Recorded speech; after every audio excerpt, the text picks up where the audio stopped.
আচ্ছা দাদু, বাচ্চা কিভাবে হয়? দাদু, তোমার দাদিমা ভালো জানে এটা। দাদি? ওটা আল্লাহ দিয়ে দেয় দাদু। ধুর, তোমরা মিথ্যা বলতেছো। আম্মু, আমি কিভাবে হয়েছি? হ্যাঁ বলো। বিয়ে করলেই আল্লাহ বাচ্চা দিয়েছে।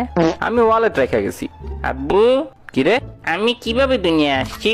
I am glad you asked my বয়।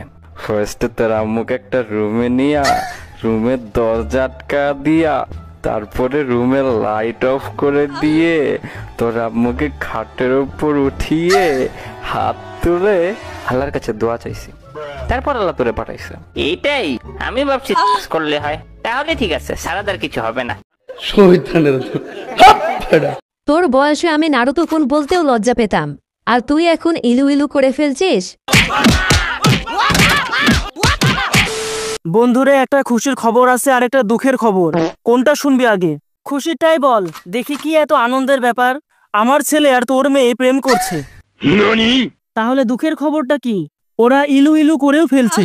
খুব তাড়াতাড়ি তুই নানা হবি আর আমি দাদা হব। তোর নানি খালি ঘর, আমার জন্য দুটোই দুঃখের খবর। আর এখন আমি তোর খবর করে দেব।